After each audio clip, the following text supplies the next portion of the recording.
जय माता दी। अर्थ news studio में मैं शिवांग सिद्धि गुप्ता जम्मू से बात कर रहा हूँ उस विषय के बारे में जो जम्मू कश्मीर में आज से कुछ साल पहले तक नेशनल पॉलिटिक्स के बारे में या इंटरनेशनल अफेयर्स में कम बात होती थी। बट अर्थ न्यूज़ में हम लोगों ने शुरुआत की और हम बात करते हैं। मेरे साथ साहिल है, हमारे एडिटोरियल्स को देखते हैं, हमारे एडिटर है और अच्छे तरीके से हम कोशिश करते हैं कि जम्मू का भी जो रोल है in national politics and international affairs वो सामने आए और हम बात करेंगे। जैसे हमने कहा कि भारत के दुश्मन अंदर भी बाहर भी और big challenge is coming for Modi ji. तो शायद हम अक्सर जो अभी देखा जा रहा है, जो इस किस्म के सिनेरियो हुए, ये जो चैलेंज 2014 के बाद पूरे भारत को देखना पड़ा, वो उसका भी एक रीज़न जो मैंने नोटिफाई किया है अपने सभी चीज़ों के अंदर और एडिटोरियल्स में मैंने लिखा, वो ये था कि people want Bharat as India and ऊपर से ये इंडिया बोला जाए, भारत बोला जाए, इंडिया बोला जाए। मतलब जिस नज़र से विश्व ने हमें देखा है, वेस्ट ने देखा है, वही उनको दिखना चाहिए। ऐसे थोड़ी होता है। We were not painted thing, we were original coloured. तो हमें पेंट किया गया, हमें बाहर से देखा गया, उन्होंने इंडिया बोल दिया। कभी उनको इंडिया वेस्ट इंडीज़ में मिल गया, कभी इंडिया उनको कहीं मिल रहा है। अल्टीमेटली जब वो भारत पहुंचे तो इनको तो इंडिया कुछ और ही दिखा। उनको दिखा यार ये तो हमसे बहुत सुपीरियर है, इनके खाने पीने रहने उठने से रह के सब कुछ ही सुपीरियर है। तो शायद उनको जो एक होता है ना, अपना एक परसेप्शन है, उन्होंने उसी एंगल से देखना चाहिए था। जो सावन का अंधा होता है उसको रैली दिखती है, ये अंग्रेजी में थोड़ी कहावते हैं। बिल्कुल। तो जो लोग बाहर से आए समुद्रों में बैठे, मैं कई बार देखता हूँ कि समुद्र में अगर कोई नॉर्मल आदमी भी जाए ना, कहाँ सोचेगा कि मैं पार करूँगा। कितनी मजबूरी रही होगी वेस्ट की, वेस्ट के लोगों की, कितनी गुर्बत, कितनी गरीबी, कितनी परेशानियाँ उनकी देखी होंगी कि उन्हें लाइफ खतरे में डाल के वो यहाँ समुद्रों में उन्होंने जहाज डाले, आधे मर गए। फिर यहाँ पे आके उन्होंने हम लोगों के साथ एक रिश्ता बनाया, सॉफ्ट तरीके से बैगिंग के तौर पे उन्होंने राजाओं के साथ रिश्ता बनाया। फिर आहिस्ता आहिस्ता अपना एजेंडा चलाया, जैसे सिंक किसी जगह को ख़राब करती है। लेकिन अब भारत को समझ आ, जैसे भारत ने भी कम्युनिटी डेवलप कर ली है। तो जो मैं आज बात करने वाला हूँ, आम मीडिया के लोग इसके बारे में चर्चा नहीं करते हैं, but before we are media person, we are citizen of the Bharat. We are nationalist people. Nationalist का ये मतलब है कि हम उस भारत की बात कर रहे हैं जिसने कभी हिस्ट्री में किसी के ऊपर इन्वेजन नहीं की, किसी के ऊपर अपना फेथ नहीं थोपा, किसी को ज़बरदस्ती ये नहीं कहा कि you get converted into our religion so that we can give you money and power. ऐसा कभी हुआ नहीं है। लेकिन मैं आज रेफरेंस देख रहा था कि चीज़ें बदलेंगी, चीज़ें बदल रही हैं। संघ जैसा स्ट्रॉन्ग जो नैरेटिव लेकर चलते हैं, हिंदू फिलॉसफी की बात करते हैं, भारत की सिविलाइजेशन की बात करते हैं। हिंदुओं में लोगों ने कहा जो भारत के नहीं थे, हम सनातनी हैं। सनातनी संस्कृत एक ऐसा वर्ड है जिसका मतलब होता है सनातन, नेवर एंडिंग। इंग्लिश में इटरनल बोल दो आप इसको। तो जो सनातन है वो ऐसा एक कंसेप्ट है जिस कंसेप्ट के ऊपर संघ जैसे जो हमारे संगठन है उन्होंने बात की। और अल्टीमेटली जो अब हमारी सबसे बड़ी लड़ाई क्या है, जैसे एक जगह जाम लगा होता है ना, कुछ लोगों को पता होता है रास्ता कहाँ जाएगा, लेकिन कुछ लोग इतने पैनिकी होते हैं कि वो रास्ता ही नहीं दे रहे होते। बिल्कुल।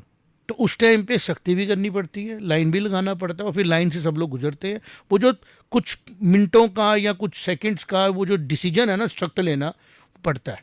और भारत आज उसी मुकाम पे खड़ा है।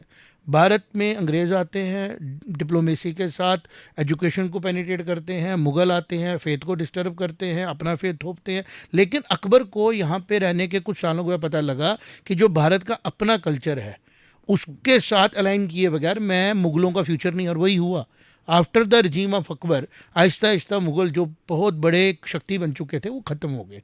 रीज़न क्या हुआ उसका? रीज़न ये हुआ जब उसने दीन इलाही की बात की, वो बीच का रास्ता ढूंढना चाह रहा था कि मैं अलाइन कर सकूं। जो रास्ता सनातन संस्कृति में आज भारत मौका दे रहा है। भारत किसी को नहीं कह रहा है कि आप अपने रिलीजन के साथ ना खड़े रहें, अपने फेथ के साथ ना खड़े रहें। वो सिर्फ ये कह रहा है आप रहें, बट इस किस्म से ना रहें कि आप जो बाकी रिलीजन्स हैं उनको डोमिनेट करें या ठेस पहुँचाएं, डोमिनेट करें, सुपरिटी कम्प्लेक्स में ना जाएं, दूसरों को इन्फिनिटी कम्प्लेक्स ना दें। कि ये ना बोलें कि हमारे में ये अच्छा होता है, तुम्हारे में गलत होता है, तुम्हारे ये अच्छा होता है, हमारे गलत होता है। हम सब एक पार्ट है इस भारत का, जिसके अंदर स्कोप है, जिसके अंदर जैनिज़्म का स्कोप भी है, जिसके अंदर बुद्धिज़्म का स्कोप भी है, जिसके अंदर सूफीज़्म का स्कोप भी है, जिसके अंदर मूर्ति पूजा का स्कोप भी है, जिसके अंदर ब्रह्म का स्कोप भी है कि आप किसी मूर्ति के साथ नहीं है, ब्रह्म की पूजा करो। आपको कोई रिचुअल नहीं करने, आपको किसी में नहीं, आप अघोर पंथ को मानो, आप खाने में और पॉटी में फ़र्क ही मत करो।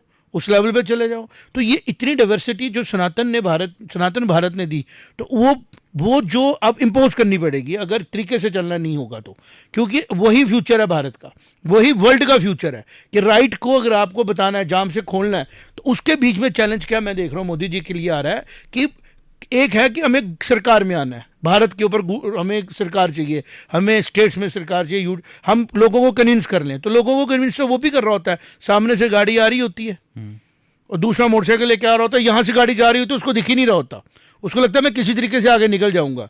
This is where the things go wrong. Media में यही हो रहा है, मूवीज़ में यही हो रहा है। ऑब्जेक्शन करो, यू गेट हाईलाइटेड, क्योंकि सबको ऐसा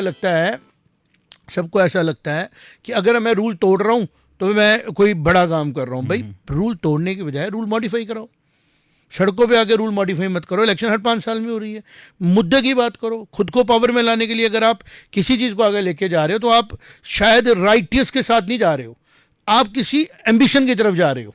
केजरीवाल जी को मौका मिला था ना पूरे वर्ल्ड में, मुझे बताओ इतने शॉर्ट स्पैन में कि 12 में एजिटेशन शुरू होती है और आपको सरकार बनाने का मौका मिल जाता है कैपिटल में 2 बार। ये भारत के लोग ही दे सकते हैं without doubting intention and everything. और बाद में उन्होंने क्या किया, वहाँ पे डेवलपमेंट स्टॉल कर दी और आज आपके ऊपर भारत की संहिता कॉन्स्टिट्यूशन के अंडर आपके ऊपर केसेस चल रहे हैं, आप बुक किए गए हो on the basis of corruption और माल प्रैक्टिसेस। तो आप इसके ऊपर पहले कमेंट करें, फिर हम नेक्स्ट 10 मिनट के बाद 2 नेक्स्ट पे जाएंगे कि जहाँ तक अभी तक हमारी ऑब्जर्वेशन है कि जो मोदी जी के लिए चैलेंज है वो रियलिस्टिक चैलेंज है ना साहिल। और as a media house, as a influence हम करते हैं ना लोगों के थॉट प्रोसेस को, आप क्या इस पे कहते हो कि किस लाइन को पे चलना चाहिए मीडिया ग्रुप्स को और जो इन्फ्लुएंसर्स हैं? मुझे इसमें जो एक चीज़ बड़ी बारीक सी दिखती है वो ये है कि हम लेबल कर देते हैं, या अगर हम बड़ी भी बात कर रहे हैं, कुछ लोग कुछ एलिमेंट्स उसको लेबल कर देते हैं कि बात मोदी जी की हो रही है। मैं उससे इत्तेफाक नहीं रखता। मुझे लगता है कि जो चैलेंज हम मोदी जी के लिए मान रहे हैं वो अल्टीमेटली भारत के लिए एक चैलेंज है। This is not a fight against an individual. ये एक पूरे मुल्क की प्रगति, उसका विकास, उसका फ्यूचर, कल में हम कहाँ स्टैंड हो सकते हैं, उसको, उसके पोटेंशियल को इम्पैक्ट करता है। जब आप एक इंडिविजुअल के लिए अगर आपके मन में कुछ है, आपके मतभेद हैं, उसको आप देश के साथ लिंक मत करिए। एक मोदी एज अ पर्सन के साथ आपको चैलेंज हो सकता है, आपको प्रॉब्लम हो सकती है, आप उसको डेमोक्रेटिक तरीके से आप सेटल कीजिए, उसमें कोई ऑब्जेक्शन नहीं है किसी को। बट मोदी की रट में आप देश का जो नुकसान कर रहे हैं वो हमें बहुत भारी पड़ेगा। तो मुझे लगता है इस डिबेट में जो अभी हम कर रहे हैं, जिसमें हैं, और जो इसके बाद भी हमारे व्यूअर्स या हमारी ऑडियंस इसको समझेगी, हमें देश को उसी के साथ जोड़ के रखना पड़ेगा। ये 2 अलग चीज़ें नहीं हैं। challenges for Modi, challenges for Modi government, challenges for Home Minister, challenges for NDA government is ultimately a challenge for Bharat. तो मुझे लगता है उस रुख की तरफ हम चलेंगे तो ज़्यादा बेहतर एलेबरेट कर पाएंगे। जैसे साहिल ने एक्सप्लेन किया, इनका व्यू थोड़ा क्रिस्प होता है, क्लियर होता है और बिल्कुल सटीक होता है कि भारत, हम इसलिए नहीं कह रहे हैं कि भारत एक पॉलिटिकल आइडेंटिटी है, भारत एक सिविलाइजेशनल आइडेंटिटी है for the globe, for the globe. American civilisation की हम बात करेंगे, चाइनीज़ करेंगे, यूरोपियन करेंगे, हम भारत की सिविलाइजेशन जब बात करते हैं तो वी आर दी सिविलाइजेशन जिसके अंदर हमें इतने रेफरेंसेस मिल सकते हैं। चले हम हेल्थ से बात करना शुरू करते हैं, 15 अगस्त आ रही है, हमें बात करनी है, हमारे पास अपने आप को फिट रखने की एक पूरी पद्धति है, that is called yoga, physical fitness की, without harming your heart, without harming your physical. आपको कोई सैर करने के लिए, दौड़ने के लिए मैदान नहीं चाहिए, आप एक कमरे के अंदर योगा प्रैक्टिस करके अपने आप को फिट रख सकते हैं, मिनिमम रिसोर्सेज के साथ आप आगे बढ़ सकते हैं। फूड, जैसे हम कल बात कर रहे थे, तो ये सारी चीज़ें सोशल इंजीनियरिंग के बाद डेवलप हुई। हड़प्पन कल्चर के तो आपको अभिषेक वो भी मिल गए, आर्कियोलॉजिकल आपको वो भी मिल गए, एविडेंस मिल गए कि यस सिविलाइजेशन ने यहाँ पे प्रॉस्पर किया है। तो अभी भी अगर आप उस सिविलाइजेशन के जो बची हुई चीज़ें हैं उनको रोकने के लिए आप पॉलिटिकल बातें करोगे और सोचोगे कि हम लोगों को मैनिपुलेट करके ले आएंगे, तो इस बार ऐसा नहीं हो। अर्थ न्यूज़ जैसे हज़ारों पोर्टल आ जाएंगे, हज़ारों चीज़ें आ जाएंगी, क्योंकि this is the way God intends to it to happen. कि जैसे आज हम देख रहे हैं इलेक्शन कमीशन को डाउट करना, हम दुख फील कर रहे हैं कि अगर कांग्रेस एक सरकार में थी तो कांग्रेस ने ऑन रिकॉर्ड बोला कि राम सेतु था ही नहीं। वो बोल रही थी जो वेस्ट सुनना चाहता है, क्योंकि उनको लग रहा था कि हम लोग वीक हैं। कहाँ वीक थे हम? जब हमारे भारत में अगर हम प्रैक्टिकली कहें, भामाशाह की बात आती है महाराणा प्रताप जी के साथ। महाराणा प्रताप जंगल में भीलों के साथ है और उनके बिहाफ पे एक वहाँ का लोकल जो शॉप माने कि बिजनेस होल्डर है वो पूरे लोगों का ध्यान दे रहा है। मतलब this is a sort of government which has happened in Bharat संस्कृति। 400-500 साल पहले की बात होगी या 600 साल पहले की बात होगी। ये मॉडर्न टाइम्स की बात हम कर रहे हैं। आज इंडिपेंडेंस मिलने के बाद कई साल लग गए उस माइंडसेट से बाहर आने में। स्ट्रक्चरल चेंजेस की जरूरत पड़ रही है। राजीव गांधी जी को क्रेडिट देंगे, कॉन्स्टिट्यूशन में प्रोविजनिंग थी पंचायत राज की, कांग्रेस के कुछ लोगों ने उसको लाया। पंचायती राज इज द बिगेस्ट क्लेम जो लेना चाहिए कांग्रेस को, कि आपने ग्रास रूट लेवल पे जाके उसको इम्प्लीमेंट किया। और अगर हम प्रैक्टिकली देखें जो पॉजिटिव प्रोग्राम्स कांग्रेस की सरकार, भारत में उस टाइम कांग्रेस सरकार थी तो भारत की सरकार थी ना वो, तो उनके जो प्रोग्राम्स कंटिन्यू किए गए, जो नेगेटिविटी था, जैसे अभी सुनते हैं हम कि बांग्लादेश में मैनिपुलेट किया गया एजेंसियों के द्वारा, अमेरिकन किसी बंदे को उन्होंने फिर अवार्ड भी दिया अभी उसको, क्या नाम है उसका, मुझे नाम तो नहीं। हाँ, अभी जिसको हम बोलते हैं कि ही वाज न कम्युनिस्ट और उसने पूरा मैनेज किया जो शेख हसीना की सरकार को टॉपल करने में उसने मैनेज किया, उसने फंडिंग की। तो that person is sponsored by America, now awarded before the swearing of Donald Trump। तो ये सारे जितने भी लोग हैं, अगर ये सामने टेक्नोलॉजी की वजह से आ रहे हैं तो भारत के आम लोगों को जागना पड़ेगा, उनको देखना पड़ेगा कि अपनी पॉलिटिकल अलाइनमेंट से ऊपर उठते हैं। और जहाँ तक सवाल रहा बीजेपी का, बीजेपी को लेके हम ये ज़रूर कहेंगे कि आप उसको एज ए पॉलिटिकल आइडेंटिटी लें, लेकिन उसकी ओवरऑल जो आप वर्किंग देखें वो आप देखें कि क्या वो भारत की सिविलाइजेशन को सोली टो नहीं कर रही है टूवर्ड्स दी वेस्ट। आज जितना प्रेशर इस प्रेजेंट सरकार पे वेस्ट का है, क्या इतना प्रेशर कभी किसी सरकार पे आफ्टर द डिमाइस ऑफ हमारी प्रधानमंत्री इंदिरा गांधी रहा? जितना प्रेशर इस सरकार को दिया गया, और जैसे इंदिरा गांधी जी ने कहा था, इस सरकार ने 2 कदम आगे चल के डिसीजन लिया। हम ये मान ही नहीं सकते हैं कि वेस्ट के साथ सीधा हेड ऑन लेने के लिए कोई और सरकार तैयार होती, जिस तरीके से भारत ने स्ट्राइक किया पाकिस्तान को, ये जानते हुए कि इसके पीछे पूरा अमेरिका खड़ा है, पूरा वेस्ट खड़ा है, एंड पाकिस्तान खाली फेस है जी। तो ये चैलेंज बहुत बड़ा है मोदी जी के लिए। बिल्कुल, थोड़ा आप इस पे बात करें। मैं इन्हीं बातों में एक चीज़ निकल के आती है। हमने बात की ग्रास रूट्स डेमोक्रेसी को एम्पावर करना, लोगों को एम्पावर करना। आज जब हम बात करते हैं तो पंचायती राज की बात हो रही है। यहाँ पे आप बैठे हैं, इंटेलेक्चुअल हैं, तो आपको याद है कि राजीव गांधी हैं, वो क्रेडिट ले सकते हैं। लेकिन ग्राउंड लेवल पे बैठे हुए आदमी को दिखता है कि पंचायत है, सरपंच बनेंगे, पंच बनेंगे, आगे बढ़ेंगे, एक पूरा सिस्टम रहेगा। तो पॉइंट मेरा ये है कि वो चीज़ें जो देश के लिए करके गई, आज उस पॉलिटिकल आउटपुट या पार्टी, शायद वो पावर में भी नहीं है पिछले 11 सालों से, बट जो उन्होंने करा वो है आज की डेट में हमारे पास। संशय की फिर से बात इसमें आती है। आज से 10 साल पहले मोदी जी ने योगा पे फोकस करना शुरू किया। I remember I was a young student back then, और बहुत सारे लोग उस पर हंसते थे। इसी साल में इंटरनेशनल योगा डे पे 192 कंट्रीज़ ने उसको सेलिब्रेट किया। 200 में से अगर तकरीबन सारे मुल्क उसको कर रहे हैं, तो आप देख पा रहे हैं कि हमारे जो पौराणिक चीज़ें हैं वो सारी एक्सेप्टेबल हैं। और वो इसलिए नहीं कि yoga is not the only stand out thing here.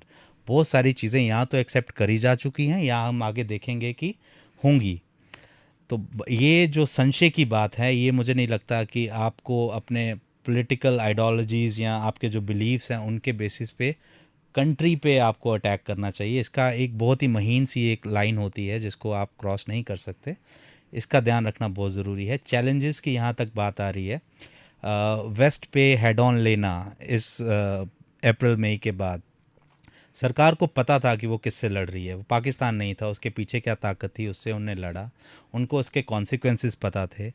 और अगर अभी भी किसी को डाउट है, ये पिछले हफ्ते ही मोदी जी ने कहा है कि देश की फूड सिक्योरिटी पे अमेरिका आपके साथ पेचे लड़ा रहा है और आपको प्रेशराइज़ कर रहा है, आपको आर्म ट्विस्ट करने की कोशिश में है। एंड टू से एक लीडर का जिसको 3 बारी सरकार जनता ने सरकार में बिठाया है, भरोसा दिया है, भरोसा देने के बाद उस लीडर का खुल के कहना कि मुझे पता है ये महंगा पड़ेगा और अगर ज़रूरत पड़ी आई एम रेडी टू पे अ पर्सनल कॉस्ट, ये बहुत बड़ी बात है। ये बड़ा मुझे इसको लेके बात करनी है कि एक देश के हेड का, इलेक्टेड गवर्नमेंट के हेड का अब ये कहना कि मुझे पर्सनल लॉस हो सकता है, it is a very emotional thing for me. मेरे लिए बड़ी इमोशनल चीज़ है कि प्राइम मिनिस्टर मोदी जी का इस तरीके से बयान देना कि मुझे पर्सनल लॉस हो सकता है और मैं उस पर्सनल लॉस को लूँगा, इसके बड़े मीनिंग्स निकलेंगे और आने वाले समय में पता लगेगा। लेकिन मोदी जी, आप बहुत लोगों के प्यारे हैं, आपकी तरफ आने वाली हर संकट को भारत की जनता अपने पे लेगी, लेकिन हम अपने लीडरों को अकेला नहीं छोड़ते हैं, बाकियों की तरह शेख हसीना की तरह छोड़ देंगे भाई जो तुम घूमो यहाँ से, या पाकिस्तान की तरह उनको क्रूसीफाई करेंगे। भारत की जनता अपने लीडरों के साथ खड़ी है और अपनी प्रार्थनाओं में अपने लीडरों के लिए प्रेयर्स कर रही है, और भारत अब उस पोजीशन में नहीं है जो कि कोई इसको दबा सकता है या कर सकता है। अंदर के चैलेंजेस की मैं और इलेबरेट करूंगा और आज खुल के बात करेंगे साहिल, बिकॉज आज नहीं बात करेंगे तो कब करेंगे। Election commission is a government identity, उनकी क्रेडिबिलिटी की पूरा रिस्पॉन्सिबिलिटी स्ट्रक्चर की है, not a political government but a structure. उस स्ट्रक्चर के अंदर जुडिशरी भी आती है, उसके अंदर आपके पास अगर कन्विक्शन है, आप जाइए जुडिशरी में चैलेंज करिए, किसने मना किया? आपको कोई भी प्रॉब्लम है करिए चैलेंज, और जब जुडिशरी जवाब दे फिर आप उसको रीचैलेंज नहीं करिए, आप पब्लिक में ले जाइए। पब्लिक को आप गुमराह नहीं करिए, पब्लिक को आप गलत गाइड नहीं करिए। पब्लिक अवेयर करने के लिए आपको कई कई महीने लग जाएंगे, कन्विंस करने के लिए। हमने जो सोशल इविल्स अमेरिका में देखे, अमेरिका बूस्ट करता है, यूरोप बूस्ट करता है। कुछ दिन पहले की खबर है, भारतीयों के साथ अमेरिका में दुर्व्यवहार, मतलब it was they were ill treated, even Ireland में इल ट्रीटेड। भारत में कितने केस हो रहे हैं ऐसे? बिल्कुल नहीं। भारत की सिविलाइजेशन में कितनी बार ऐसा हुआ? हम तो अंग्रेज़ों को माई बाप बोलना शुरू हो गए थे, हम उनके कल्चर को अडॉप्ट कर चुके थे, लेकिन वेस्ट आज भी वो अडॉप्ट नहीं कर पा रहा है। वेस्ट को आज भी सुपरिटी कॉम्प्लेक्स है, आज भी उनके मन में रेसिज्म है। भारत में नहीं आता रेसिज्म, आपने फोर्स किया कास्टिज्म, यहाँ पे आपने फोर्स की यहाँ पे डिवीजन। यहाँ तो डिवीजन था ही नहीं कभी, ना कास्टिज्म था। ये सारी गवर्नमेंट्स ने, जिन लोगों ने सोचा कि हम भारत को तोड़ सकें, उन्होंने ये लाया। क्योंकि अगर रेफरेंस की बात करें, आप हमें बताएं भारत की सिविलाइजेशन में आप मुगल पीरियड लोगे? नहीं लोगे। आप कौन सा पीरियड लोगे? आप लोगे जो पीरियड हमारी ग्रंथों में मिलता है। Sudama was a poor and Krishna was a Yadav, not a ब्राह्मण, नाइदर क्षत्रिय, बिल्कुल। And both were studying under the guidance of Sandapini, and he was a Brahmin. It means the Gurukuls were having clear-cut acceptability of all caste, creed and color. There was no caste issue, there was no color issue, there was no division. Only one division is there. If you are eligible, you will be given an opportunity. West को ये बात समझ में नहीं आई। Mountbatten कौन थे? Royal family के रिश्तेदार थे। फलाना कौन है? फलाना रिश्तेदार है। फलाना कौन है? फलाने लॉर्ड का बेटा है। तुम लोग खुद चला रहे हो यहाँ के किंगशिप और हमें बता रहे हो यहाँ पे आके कि हम लोग गलत हैं। लेकिन टेक्नोलॉजी की हेल्प से ये चीज़ें सारी खत्म हो गई। अनफॉर्चुनेट पार्ट ये है कि 65 करोड़ लोगों ने पार्टिसिपेट किया और बीजेपी को या मोदी जी को वोट दिया, इन सब एमपीज को जिताया, लेकिन जिनको वोट परसेंटेज नहीं मिला वो उन 5-7 करोड़ लोगों को, जिसको बोलते हैं ना, एक्साइट कर रहे हैं। कभी उनको लग रहा है कि we can create a Bangladesh type of revolt over here. मैं आपको ये अच्छी तरह बता दूं, अर्थ न्यूज़ जैसे हज़ारों प्लेटफॉर्म खड़े हैं जो लोगों को अवेयर करेंगे, लोगों को बताएंगे कि पॉलिटिकल मसलों में ना आए। भारत बहुत स्ट्रॉन्ग तरीके से आगे जा रहा है। भारत की yoga day is celebrated in the world. Bharat की इकोनॉमिक स्ट्रक्चर की वजह से भारत बच चुका है। हम किसी रिसेशन में नहीं गए हैं, हम कोविड से बच के बाहर आए हैं, हम वॉर जोन में नहीं जा रहे हैं। और कितना फोर्स किया जा रहा है वार जोन में जाने के लिए। The same I will appreciate China also. कितना प्रोवोकेशन किया गया, मार्टिन आइलैंड्स की तरफ लेके जाया गया ताकि चाइना प्रोवोक हो जाए, ताइवान पे अटैक करे, कुछ भी करे। किसी तरीके से उन्होंने रशिया को इन्वॉल्व कर ही लिया, लेकिन यूरोप बाकी किसी कंट्री को इन्वॉल्व नहीं कर पा रहा है। अब वो इजराइल में उन्होंने इन्वॉल्व किया। अब आसिम मुनीर ईरान पहुंच रहा है। Who is sending Asim Munir Iran में? ये लोग सुने समझें, ये सारी वही फोर्सेज है जिन्होंने घूम घूम के कॉलोनीज बनाई, जिन्होंने घूम घूम के इंपीरियलिज्म लाया अपनी ज़रूरतों के लिए, जिन्होंने लोगों को गुलाम बनाया। साउथ अफ्रीका में जाके ऐसे ऐसे जुल्म किए हैं जो कि मॉडर्न हिस्ट्री का पार्ट है। अब बोल भी नहीं सकते उनके बारे में, भी नहीं सकते, बोल भी नहीं सकते किस किस्म के जुल्म साउथ अफ्रीका में किए गए हैं। तो आज अगर हम लोग यहाँ पे बैठे हैं, हमारा एक ही मकसद है, मीडिया हाउसेज में हम लोग रिपोर्ट करते हैं, पीटीआई की न्यूज़ आती है, कोई आती है, सेल कर देते हैं, लेकिन जो आंखों से दिख रहा है अब वो बात करनी पड़ेगी, लोगों को बताना पड़ेगा। आप शादियों पर जाएँ, कॉफ़ी पिएँ। आज भारत को एक एक भारतीय की ज़रूरत है। वो देखे कि मैं चाहे हिंदू हूँ, सिख हूँ, ईसाई हूँ, बट मैं भारतीय हूँ। और आज भारत की नीड क्या है? भारत की नीड है कि जो लीडरशिप आज भारत को दी जा रही है वो डिवाइसिव नहीं है, वो जेनरिक है। डिसाइसिव है, डिवाइसिव नहीं। This is what I am saying. वो जेनरिक है, वो तोड़ नहीं रही है, वो सबको बोल रही है, सबका साथ सबका विकास। लेकिन जो लोग कमज़ोर हो चुके हैं वो रेलेवेंट होने के लिए कुछ भी करने को तैयार है। मैं हैरानगी की बात है कि मतलब मैं अजीब से vice president on chair can conspire things, जो कि एक कॉन्स्टिट्यूशन पोस्ट पे जा चुके वो कंस्पिरेशन कर रहे हैं, कॉन्स्पिरेसी कर रहे हैं, वो अपने लेवल पे नहीं कर पाएंगे। शायद ये मुझे लग रहा है कि हमें ओपन होना पड़ेगा। अगर किसी को लगता है कि मिसाइल मारने से कॉस्ट पड़ती है, 500 करोड़ रुपया लग जाता है, तो क्यों ना 500 करोड़ रुपया 5000 लोगों को दे दिया जाए, किसी तरीके से पहुंचा दिया जाए, डिजिटल करेंसियों के थ्रू पहुंचा दिया जाए, उनको फ्लैट दे दिए जाए पूरी दुनिया में, कहीं कहीं पे उनको कोई सिक्योरिटी दी जाए, गवर्नमेंट के कुछ लोगों को टॉपल किया जाए। सुन में आता है यहीं पे कि किसी को आप एडमिशनों को ले जाओ, किसी को आप कोई कुछ दे दो, किसी को कुछ दे दो, उनका मकसद क्या हो। जैसे अभी ये स्पाइंग का इशू हुआ, एक छोटी सी लड़की को पकड़ा हरियाणा की, आप लोगों ने उसको पूरे एम्बेसी में, ये तो ओपन हो गया ना। अगर इसी तरह इलेक्शन कमीशन के सामने डाटा आ चुका है कि एक वोटर बिहार में भी है और कर्नाटका में भी है, it's something which is very critical to understand and to know. इसके बारे में आप लोगों को बताना है कि भैया हमें बिल्कुल ट्रांसपेरेंट चाहिए वोटर लिस्ट अपनी। बिल्कुल, इसमें ट्रांसपेरेंसी पे कहीं पे भी कोई भी डाउट नहीं कर रहा है। एक अगर ऐसी चीज़ हुई है उसकी इम्पार्शियल इंक्वायरी होनी चाहिए, इलेक्शन कमीशन को आना चाहिए। लेकिन इसकी आड़ में जो लोग अपना एजेंडा चला रहे हैं, I would like them to recall आज से 30-35 साल पहले शेषन साहब, TN शेषन साहब जब बने थे इंडिया के चीफ इलेक्शन कमिश्नर। एंड मैं पिछले कुछ दिनों में कुछ अपने कमरे की ही चीज़ें सीधी कर रहा था, तो एक दो किताब निकली उनकी और मुझे रिकॉल हुआ उनका टेन्योर जो था, जो मैंने पढ़ा है, मैं तो तब छोटा ही था। तो इलेक्शन कमीशन एक फॉर्मेडेबल फोर्स बनी, क्योंकि उससे पहले सिर्फ एक फॉर्मेलिटी माना जाता था कोड ऑफ कंडक्ट को, इलेक्शन कमीशन को, इस पोस्ट को, एक बस नाम की चीज़ है। 90s से लेके 96 तक उन्होंने जो जो रिफॉर्म्स लाए, ये वोटर IDs, कुछ 150 के करीब रिफॉर्म्स थे। अब लोगों को ये पता ही नहीं है, आज तो सीधे सीधे बात हो रही है। इनफैक्ट कहते हैं कि सरकार इतनी इनसिक्योर हो गई थी उस टाइम पे कि उनने 2 इलेक्शन कमिश्नर, एक अमेंडमेंट करके कॉन्स्टिट्यूशन में सिर्फ चीफ इलेक्शन कमिश्नर के साथ साथ 2 इलेक्शन कमिश्नर भी बिठाए कि ये एक सिंगल बॉडी वो ना रहे। उससे हम आगे आ जाते हैं, हम 2020 के बाद की बात करते हैं। अभी जब हमारे जनरल इलेक्शन हुए थे उसमें भी बहुत शोर मचा था, ballot paper ballot paper ballot paper.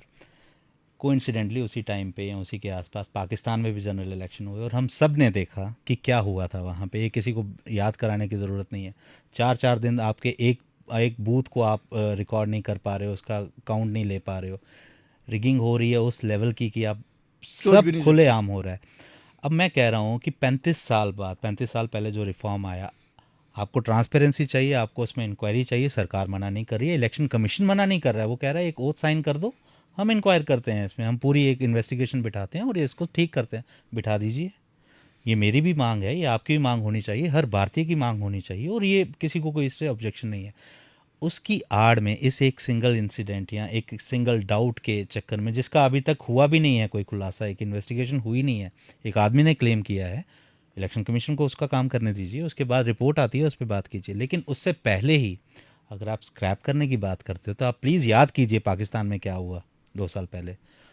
अगर आप फिर भी नहीं मानते हैं तो आप जाइए 30-35 साल और देखिए कि कैसे पूरे के पूरे बूथ जहाँ पे उठाए लिए जाते थे, वोटर आइडेंटिफिकेशन कार्ड, और वो 150 रिफॉर्म। एक बड़ी बात आपने की, इसमें अगर हम कैलकुलेशंस के नंबर ऑफ वोटर्स टर्नआउट कितना होता था जी, अवेयरनेस वोट इलेक्शन कितनी होती थी। कश्मीर में तो हमने देखा है, श्रीनगर में कुछ परसेंटेज के ऊपर, इवन यूपी के इंटीरियर्स में जहाँ पे माओवाद फैला हुआ था, जहाँ पे यहाँ पे जिसको हम क्या बोलते हैं रेड लाल सलाम चलता है, वहाँ पे किस किस्म के हमारे भारत के अंदर ही कितनी पॉकेट्स थी जो अवेयरनेस की वजह से पता ही नहीं थी डिस्टर्ब्ड है। डेमोक्रेसी यहाँ पे पहुँचने ही नहीं दी जा रही थी, मतलब माफिया चल रहे थे यूपी में। आप देखें कि प्रेजेंट सरकार की हम इसलिए बार बार अप्रिशिएट करने की कोशिश करते हैं बिकॉज उन्होंने एक लाइन क्लियर की, हमारा के कांस्टेंट है भारतीय सिविलाइजेशन। जी, हमारा के कांस्टेंट अमेरिका से आया हुआ, जर्मन से आया हुआ कोई फिलॉसफी नहीं है। भारतीय सिविलाइजेशन का मतलब ही है ह्यूमैनिटी, ह्यूमैनिटी एंड ह्यूमैनिटी। उसका मतलब ये नहीं है कि ह्यूमैनिटी का मतलब है ये रिलीजन, ह्यूमैनिटी का मतलब है ये फेथ, ह्यूमैनिटी का मतलब है ये संप्रदाय। उनका मकसद है, ह्यूमैनिटी का मतलब है सत्य सनातन, हमारी सोच, हर आदमी, हर औरत, हर बच्चा, हर जो भी उसके नेचुरल तरीके से जो दुनिया में आया है उसकी आइडेंटिटी को रिस्पेक्ट करना। अष्टावक्र की सिविलाइजेशन में कहाँ पे इज्जत है बताएं? जनक की सभा में एक ऐसे आदमी जाते हैं जो 8 जगहों से डिस्टॉर्टेड थे, अष्टवक्र बोलते हैं उनको। ये भारतीय सिविलाइजेशन की स्टोरी है कि जब वो जनक की सभा में जाते हैं, जनक उनको पूछते हैं, लोग उन पे हंसते हैं, तो वो उनको बोलते हैं मुझे लगता है कि मैं ऐसे लोगों की सभा में आया हूँ जिनको शरीर दिखता है, ऐसे प्रोफेशनल की शरण में आया हूँ जिनको इंसान नहीं उसकी चमड़ी दिखती है। तो जो चमड़ी का व्यापार करते हैं उनकी सभा में आया हूँ, मैं ज्ञानियों की सभा में नहीं आया हूँ। तो उनको अष्टावक्र संत बोला जाता है, उनकी गीता अपनी, और they are is accepted in the modern Sanatan Dharma में। उसका एक प्रोसेस है। अब सनातन धर्म जब हमने बोला ना, संप्रदाय नहीं बोला, सनातन पद्धति, सनातन ड्यूटीज, कि अगर किसी को ज्ञान मिला है तो तभी तो भारत में सनातन पद्धति के ऊपर चलते हुए रविदास जी को गंगा को एक्सेप्ट किया कि उनके उसमें जिसमें वो पानी रखते थे अपना काम करने के लिए, उसमें से गंगा निकली, उसको गंगा जल बोला गया है। And he is among the most celebrated saints of the world. बिल्कुल बिल्कुल Ravidas ji. This is what I want to tell people. In fact आज के मॉडर्न वर्ल्ड में भी सनातन के जो सबसे बड़े वोटरी हैं, सबसे बड़े एडवोकेट हैं, आप उनके मुंह से कभी नहीं सुनेंगे कि हिंदू राष्ट्र है तो एक पर्टिकुलर समुदाय के लिए है। No. वो कहते हैं हर भारतीय सनातनी है, हर भारतीय, irrespective of caste, creed, religion, region. यही बात जो है ये अपोजिशन पार्टी को समझनी है। आप राजनीति करें डेवलपमेंट की, आप राजनीति करें कि कहीं पे कोई अप्रोच नहीं पहुंच रही है, कहीं पे डेवलपमेंट की कमी। आप राजनीति ये ना करें कि अब भारत चलेगा सॉफ्टवेयर अमेरिका का लेके, पाकिस्तान का लेके या किसी और का लेके। भारत जिस सॉफ्टवेयर से चलेगा उसका नाम है भारत की सनातन सभ्यता, और उस सनातन सभ्यता में हम पीछे नहीं जाएंगे, बहुत आगे चले जाएंगे। हम उस सनातन सभ्यता में जब जाएंगे तो अस्त्र की भी पूजा करेंगे, शस्त्र भी करेंगे और शास्त्र भी करेंगे, नॉलेज प्रोटेक्शन सब साथ में चलेगा। अपनी बाउंड्रीज को इस तरीके से लेके चलेंगे कि जब भगवान राम अयोध्या से बाहर जाते हैं तो मिट्टी साथ लेके जाते हैं और धरती को माँ बोलते हैं, we fight for our motherland. तो ये जो चीज़ें हैं, ये जो थॉट्स हैं, ये परमानेंटली इंपॉर्टेंट है। लेकिन अगर कोई कॉन्स्पिरेसी की जा रही है, अगर कोई प्रोवोकेशंस की जा रही हैं, अगर सत्ता में आने के लिए कोई किसी किस्म की नेगेटिविटी फैलाई जा रही है, तो ये सभी मीडिया हाउसेस का काम है आंखें खोलने, पैटी इंटरेस्ट से ऊपर उठे। मोदी जी एक रिप्रेजेंटेटिव हैं जनता के, बिल्कुल। अमित शाह जी रिप्रेजेंटेटिव है जनता के, ऑर्गेनाइजेशंस हैं, एनजीओज हैं, वो एक थॉट के साथ चल रही हैं। आप उनको प्रूव रॉन्ग कर दो कि ये जी थॉट भारत के लिए सूटेबल नहीं है। आपने कह दिया कि एक पर्टिकुलर मिनॉरिटी का ही पूरा देश है, पहला राइट उनका है, क्योंकि मुगलों के पहले कुछ नहीं था क्या? मुगलों के पहले भी तो भारत था, और तुर्कों को यहाँ कुछ मिलता तो आते थे, हम तो नहीं जा रहे थे वहाँ पे लेने। Once we have left Afghanistan, वापस गए ही नहीं हम लोग यहाँ मॉडर्न वर्ल्ड में। और जब हम गए भी वहाँ पे तो हम उधर गांधार से गंधारी आती है, शादी करती है हस्तिनापुर में, तो इसका मतलब हमारे वहाँ के रिलेशनशिप्स थे। भारत को एक्सेप्ट करना पड़ेगा ना लोगों को कि it's not India but we have termed it as, it's a Bharat, जिसकी एक अपनी आइडेंटिटी है, जिसको हम लोगों ने मिसअंडरस्टैंड किया, जिसको हमने नहीं समझा। जैसे एक छोटा हाथी का बच्चा होता है ना, छोटा, उसकी छोटी सी सूंड होती है, कोई कहता है ये चूहा है, कोई कहता है ये कोई और जानवर है, वो आहिस्ता आहिस्ता बड़ा होता है, बड़ा होते होते और बड़ा हो जाता है, फिर और बड़ा हो जाता है, एक दिन वो हाथी बन जाता है।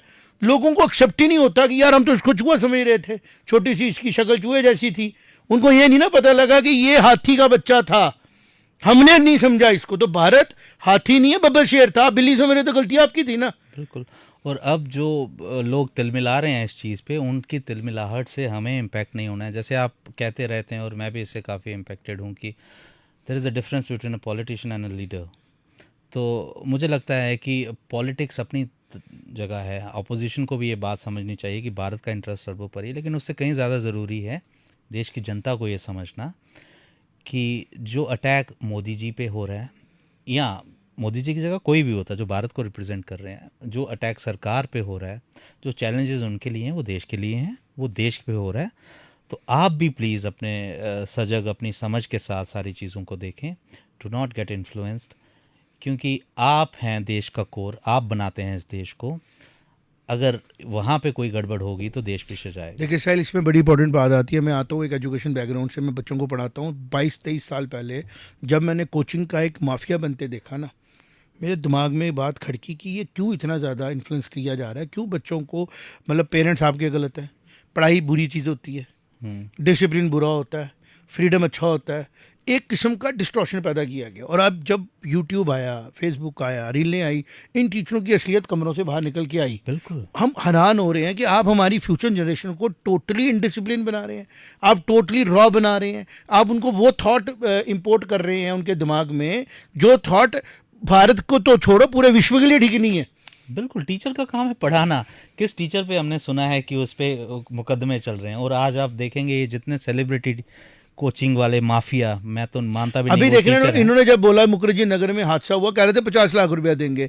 मतलब आप इतने हीन, आपको समझना चाहिए कि आप 50 लाख रुपए में एक लाइफ को ट्रेड कर रहे हो। कैसे? आप क्यों नहीं चले गए जंगलों में पढ़ाने? आ जाते बच्चे आपके पास। जी आप मतलब I want to tell people, बच्चों, टीचर्स को, मैं ये सब लोगों को बोलूँगा, आपके लिए आज भारत का चैलेंज खाली बॉर्डर नहीं है साहिल, खाली मीडिया नहीं है, खाली इन्फ्लुएंसर नहीं है। आज भारत का चैलेंज है multi directional and multi dimensional. कैसे?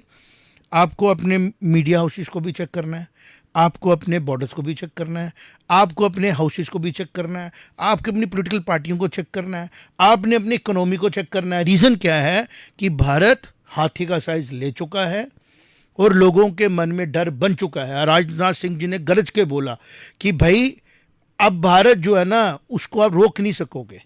बड़ा स्ट्रॉन्ग स्टेटमेंट दिया है। आप देखें राजनाथ सिंह जी की आज की स्टेटमेंट है, और ये स्टेटमेंट एक एजुकेटिव स्टेटमेंट है। आपको ये हम लोगों का काम है इसको एम्पलीफाई करके लोगों तक पहुंचाना।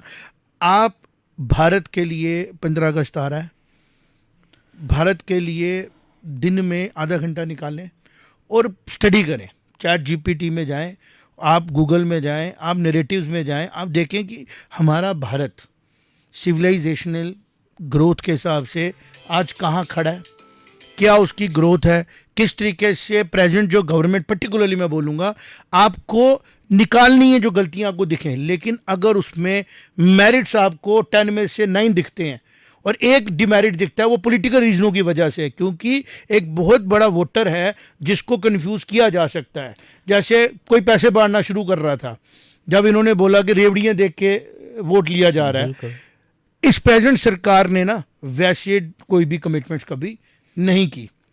इन्होंने वोटर्स को क्लियर कट बताया, जो सबको मिलेगा वो सबको मिलेगा, जो नहीं मिलना चाहिए नहीं मिलना चाहिए। दिल्ली में आप लोगों ने, पंजाब में आप लोगों ने वेरियस, पहले जम्मू कश्मीर की बात करो, 44,000 करोड़ रुपया सेंटर जम्मू में दे रहा है, हर साल दे रहा है। और वो 44,000 करोड़ रुपया सेंटर की सभी जितनी भी रियासतें हैं हमारी, वो सारी की सारी अपना कंट्रीब्यूशन दे रही हैं, फिर जाके जम्मू कश्मीर को पैसा मिल रहा है। मैं कल आज सुबह बैठा हुआ था, मेरे दिमाग में बात आई कि I will write on this, कि जो सेंटर है वो रियासतों को दे रहा है, रियासतें उसको दे रही हैं। ये पूल है एक किस्म का कि हम आप अब सब मिलके एक दूसरे को सपोर्ट करेंगे, हम सब एक दूसरे के रिसोर्सेज को देखेंगे।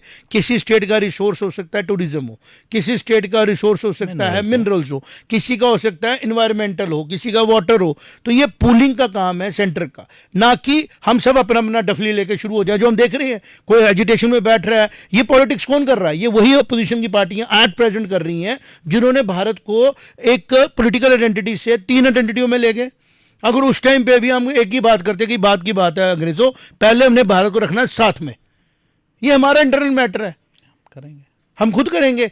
आपने कहा नहीं, माउंटबेटन डिवाइड कराएगा हमें, हम उसकी बात सुनेंगे। अगर महाराजा हरि सिंह जी ने आपको विलय करके दे दिया पूरे का पूरा जम्मू कश्मीर, और आप पे अटैक हो जाता है बाय द कबालीज और पाकिस्तान, आपकी कंट्री बन चुकी थी, अब तब भी आप वो ये थॉट ले लेते कि भाई हमने फाइट करना है अपने लिए। आपने फिर भी वेस्ट का थॉट लिया, अच्छा काम करो अब यूएनओ को करने, तो यूएनओ खुद ही मेच्योर था उस टाइम पे, वर्ल्ड वार के बाद मेच्योर था और आज डिफंक्ट है, आज डिफंक्ट है।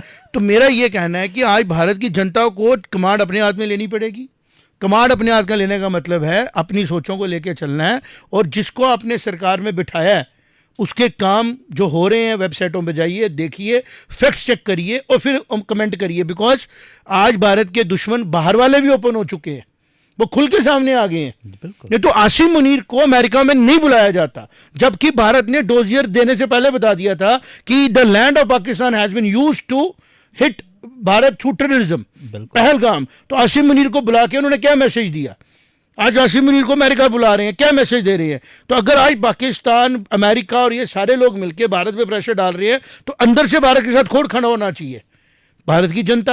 और अगर भारत की जनता में कुछ अपोजिशन पार्टियां अपना पर्सनल इंटरेस्ट लेने के लिए मैनिपुलेट कर रही हैं, तो हम उनको बोलते हैं, हम इन 5 सालों को भी निकालते हैं और इन 12 को भी निकालते हैं, 12 और 5 17। हम बाकी के पहले 37 साल में आपका काम देखते हैं, 40 साल का काम देखते हैं कि डिफरेंट सरकारों ने आके क्या किया। अगर उस 3 सेंटर में कमजोर सरकार नहीं होती तो कश्मीरी पंडितों की माइग्रेशन नहीं होती।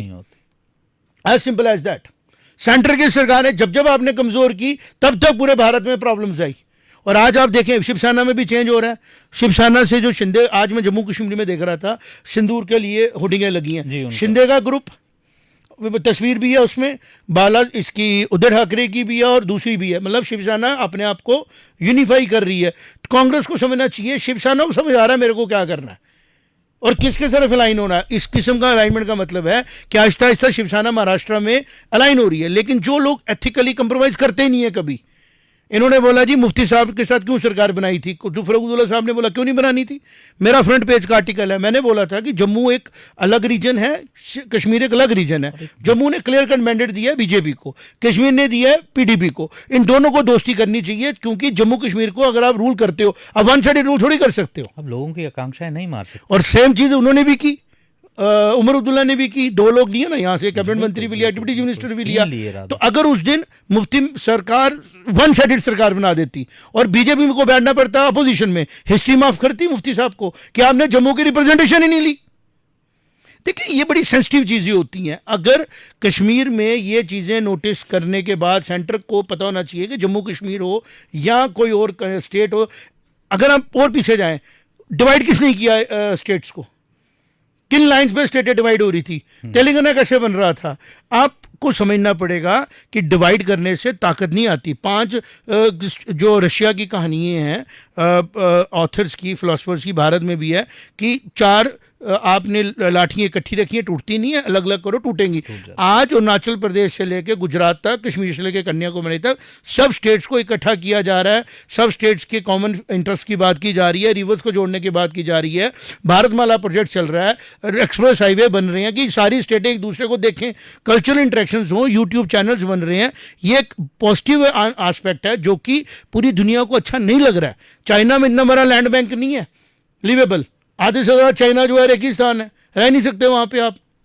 डेजर्ट्स हैं, कोल्ड डेजर्ट्स हैं। रशिया इतना बड़ा नहीं। भारत कश्मीर से लेकर कन्याकुमारी तक छोटा सा पोर्शन हम निकाल दो, सिर्फ रेगिस्तान का, हमारा राजस्थान का, बाकी सब लिवेबल है एंड सब कनेक्टेड है। तो ये इतना बड़ा एक ईश्वर का दिया आशीर्वाद है जो भारत की जनता को समझना है। और जो पॉलिटिक्स आगे की होनी चाहिए वो होनी चाहिए इंक्लूसिव, डिसाइसिव और क्लियर, कि ऐसी मजबूती भारत के अंदर पैदा हो जाए कि आने वाली जनरेशनों को एक ऐसा प्लेटफॉर्म मिले जिसमें वो चले जब भी भारत की सभ्यता के साथ, उनको डिल्यूट कोई ना कर सके। बिल्कुल, हम मुझे लगता है उस मुहाने पे खड़े हैं एज एन इंडिविजुअल। और अर्थ न्यूज़ के बिहाफ पे भी we have been fairly critical of the government, present government and in the past. जब से हम हैं, जो भी सरकार, चाहे वो दिल्ली में रही है या जम्मू कश्मीर में रही है या कहीं पे भी, बट कभी भी उस क्रिटिसिज्म के चक्कर में या ब्लाइंड साइड होके हमने फैक्ट्स या एक लॉन्गर थॉट को नहीं भूला। तो इसी फिलॉसफी को आगे एक्सटेंड करते हुए I would like to appeal, I would like to urge कि आप भी क्रिटिकल बनिए, हर एक लीडर को करिए क्रिटिसाइज, उससे सवाल कीजिए, लेकिन देश हित सर्वोपरि है, इससे आपका कोई एक्सक्यूज नहीं है। ये चीज़ है जो टिके रहेगी, जनहित, विश्वहित, विश्वहित। और दूसरी एक और चीज़, जो कुछ एलिमेंट्स हैं, जो चैलेंजेस भी हैं भारत के लिए आज के दौर में, अगर कोई एलियनेशन की बात करता है, वो माइक्रो लेवल से लेके मेजर लेवल तक, छोटी से लेके बड़ी तक, दैट इज़ नॉट एक्सेप्टेबल। वो किसी तरह से लॉजिकल नहीं है, उसके पीछे कोई रीजनिंग नहीं हो सकती कभी भी। यूनाइट हो जाइए आप लोग, देश के लिए, अपने लोगों के लिए। कहीं में भी किसी के दिमाग में कोई भी थॉट है, मैं किसी कम्युनिटी की बात नहीं कर रहा, किसी रीजन की बात नहीं कर रहा, लैंग्वेज के बेसिस पे देश में बहुत कुछ हो रहा है और इंसाइट करा जा रहा है, लोगों को एक्साइट किया जा रहा है, वो नुकसान देगा। Alienation is not acceptable, I would like to say that on record. I believe आप भी इससे इत्तेफाक मैं करते हैं। बिल्कुल यही कहना चाहता हूँ कि जब एक प्राइम मिनिस्टर ने फ्लोर ऑफ हाउस में बोल दिया कि हमें कोई बाहरी ताकत ने सपोर्ट नहीं किया, और वो बाहरी ताकत कौन थी, जिसको बोला जाता है the most powerful person in this world, उसको भारत के प्राइम मिनिस्टर ने बोला कि भाई हमने तेरे कहने पे कुछ नहीं किया है, हमने किसी के कहने पे नहीं। It means who is more stronger right now. हमें इतनी स्ट्रॉन्ग लीडरशिप शायद कभी मिले और शायद कभी मिली थी। इस लीडरशिप के साथ अगर खड़े नहीं ना हुए, तो जैसे पहले भारत के इतिहास हमें माफ़ नहीं ना करता है कि हमने अपने लीडर्स को खोने के बाद याद किया। महारानी झांसी खोई, सच बता रहा हूँ, पृथ्वीराज चौहान खोए, बिल्कुल। ठीक है, हम लोगों ने अपने वो सारे लीडर खो दिए जो लीडर हमें आगे लेके जाने की। इस बार जो लीडर है ना, ये दोनों तरफ चलेगा, ये अंदर के शत्रुओं पे भी प्रहार करेगा और बाहर भी करेगा, और ये करेगा, इसको अंडरएस्टिमेट ना करें आप। बिल्कुल, मुझे लगता है कि हर एक सेटबैक के बाद भारत को मौका मिला है अगले 30-40 साल में वापस से वहाँ पे उस पॉइंट पे आने का, उस पैमाने पे आने का। शायद इस बार ही ना मिले, अगर अगर आज जनता फेल करती है इस देश को। नहीं होने देंगे, मुझे लगता है हम लोग भी देखा हम एफर्ट्स लगा रहे हैं। आज से 1000 साल पहले कम्युनिकेशन नहीं था, नगाड़े बजाओ कम्युनिकेशन। आज हम सीधी बात बोल रहे हैं, वन पॉइंट वी वांट कि भारत के अंदर भारत का सॉफ्टवेयर चलेगा, और भारत का सॉफ्टवेयर है भारतीय सभ्यता, सनातन सभ्यता, जिसके अंदर Bharat first, duty first, commitment first, और सत्य ही स्वरूप है ईश्वर का, इसको लेके चलना है। स्टेट्स का काम है अपने रिसोर्सिस को सरेंडर करना, सेंटर का काम है पूरी बाउंड्री लाइन को प्रोटेक्ट करना। किसी स्टेट में कहीं पे कोई दुख तकलीफ है, उसको सेंट्रल फोर्सेस भेज के सपोर्ट करना, सेंटर ग्रांट्स देना, एक बड़ा बैलेंस तरीका है जो कि और इवॉल्व हो करने की ज़रूरत है, जिसको और आगे स्टैंडर्ड्स बनाने की ज़रूरत है। अगर आज हम सेंटर में आने के लिए एक फुल प्रूफ प्लान लाए बगैर बैठ जाएं तो हम बेवकूफ़ी करेंगे। जो आज जितनी हम बातें कर रहे हैं ना, अगर ये सरकारें पिछले 12 साल से नहीं चल रही होती ना जनाब आला, आज हमारी हालत वो होती इकोनॉमिकली, आप सोच भी नहीं सकते हो कितने कितने प्रहार किए गए। हिडनबर्ग को भूल कैसे गए आप? हमारी कंपनियों को खराब करने के लिए हिडनबर्ग जैसी रिपोर्टें लाई गई, हमारी शेयर मार्केट नहीं हिली। नहीं हिली। हम लोगों के कोविड के दौरान हम निकल के नहीं हिले और खुद अपनी कंपनी बंद करके लोग भाग गए। सभी के चेयरमैन को इन्वॉल्व किया गया। कितने प्रहार आप पे किए गए कि आप कमज़ोर पड़े। तो ये प्रहार बर्दाश्त कौन कर रहा है? वही फिलॉसफी कि अगर हम लोग खड़े हैं तो हम खड़े हैं, अब ढंग से खड़े हैं, क्योंकि अब ये जो हाथी है ना, इन्फेंसिव वाला नहीं रहा हुआ। अब ये हाथी अपने फुल जोश में है, और मैं इसको हाथी नहीं मानता हूँ, मैं इसको बोलता हूँ ये बब्बर शेर है। और ये बब्बर शेर जो है ना, एक बड़े डिफरेंट लेवल पे ट्रेंड होके वापस आया है। ये आम अब नहीं रहा हुआ, ये पूरे फोर्स में है, पूरी ताकत में है, और इस टाइम वो चारों तरफ घूम रहा है।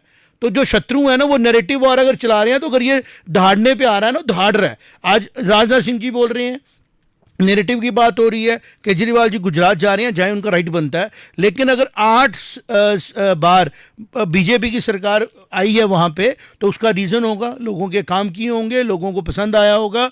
और अगर वहाँ पे जाके किसी को लगता है मेरा पॉलिटिकल स्पेस मुझे निकल रहा है, तो पॉलिटिकल स्पेस निकले ऑन द बेसिस ऑफ कि आप भारत की सभ्यता को इनसे बेटर परफॉर्म करके बताएं।